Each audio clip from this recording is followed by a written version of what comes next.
ஒரு முறை ஊவே சாமிநாத ஐயருடைய வீட்டில் அவர் அந்த ஊஞ்சலில் உட்காந்துருக்கிறார். அப்பெல்லாம் இந்த மாதிரியெல்லாம் புத்தகம் வாங்குறதுக்கு எல்லாருக்கும் வசதி இருக்காது. அப்போ என்ன செய்வாராம், ஊவே சாமிநாத ஐயர் தானே தேடி தேடி நூல்களை எல்லாம் எடுத்து வச்சு பதிப்பிச்சவர். அவர்கிட்ட நிறைய நூல்கள் இருக்கும். அப்போ என்ன செய்கிறார், போய் ஒவ்வொருத்தருக்கும் நான் இந்த தேதியில் இந்த புத்தகத்தை படித்து முடித்து திரும்ப கொடுத்துருவேன் அப்படின்னு சொல்லி ஒரு புத்தகத்தை ஒருத்தர் வாங்கிட்டு போகிறார்.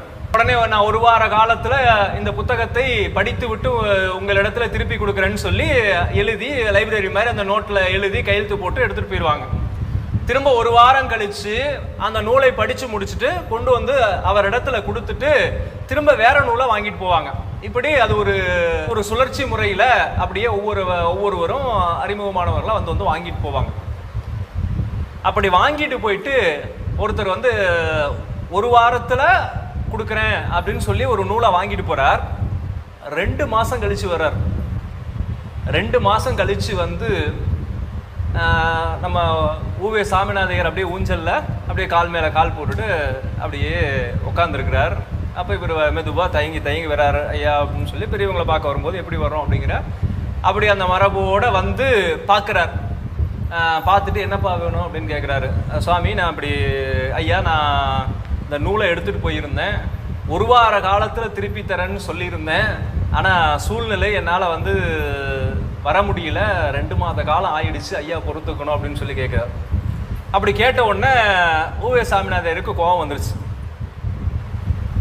நாம் எல்லாரும் என்ன நினைக்கிறோம் அப்படின்னா, ஒரு ஆசிரியராக இருக்கிறவருக்கு கோபம் வரக்கூடாதுன்னு நினைக்கிறோம்.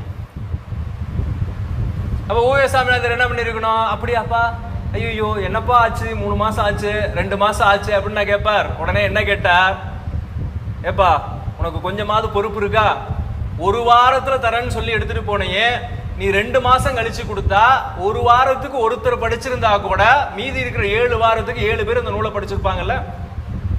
இன்னைக்கு மாதிரி இன்டர்நெட்டா உடனே எடுத்த உடனே வாட்ஸ்அப்பில் அனுப்பிச்சா எல்லாரும் கடன்னு பார்க்கறதுக்கு, அதையே பல பேர் பார்க்கறது இல்லை.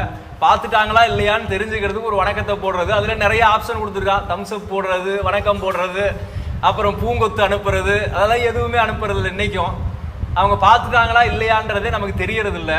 ஆனால் அன்னைக்கு என்ன பண்ணுறோம், நூலை போய் படிச்சுட்டு திரும்ப கொண்டு வந்து கொடுத்துருந்தா 7 பேர் படிச்சிருப்பாங்க. 7 பேருடைய நேரத்தை நீ ஒருத்தனை வீணடிச்சிட்டியே அப்படின்னு அவர் கடிந்து கொள்றார். சரி உன் பேர் என்ன அப்படின்னு கேட்குறார். மீனாட்சி சுந்தரம். அப்படியே டபார்னு அவர் அவ்வளவு வயசானவர் டக்குன்னு ஊஞ்சல்ல இருந்து எழுந்திருச்சு. இந்த படத்துல சொல்லுவாங்க இல்லையா, பேரை கேட்டாலே சும்மா அதிருது இல்லை அப்படின்னு, அந்த பேரை கேட்ட உடனே உள்ள ஒரு மாற்றம் வரணும், ஒரு பதைப்பு வரணும், நம்ம குருநாதருடைய பேராச்சே அப்படின்ற சிந்தனை வரணும். டக்குன்னு ஊஞ்சல்ல இருந்து இறங்கினார். அப்படி இறங்கின உடனே முன்னாலேயே சொல்லக்கூடாதா எங்க குருநாதருடைய பேர் வச்சு, உடனே அந்த புத்தகத்தை வாங்கி வழக்கம் என்றும் அன்புடன் எழுதி கையெழுத்து போட்டு நீயே வச்சுக்கோங்க அப்படின்னு சொல்லி அந்த நூலை அந்த மீனாட்சி சுந்தரம் என்கின்ற அந்த அன்பரிடத்துல கொடுத்துட்டார். அப்படி குருநாதருடைய பேரை கேட்டாலே உள்ளத்துக்குள்ள அவருடைய அவ்வளவு ஒரு மகிழ்ச்சியும் ஒரு பக்தியும் நமக்கு தோன்றணும். அப்படி தோன்றினால்தான் நம்ம பாடம் கேட்டதனுடைய பயனை பெற முடியும். இல்லைன்னு வச்சுக்கோங்க, நாம பாடம் கேட்டதனுடைய பயனை பெறவே முடியாது.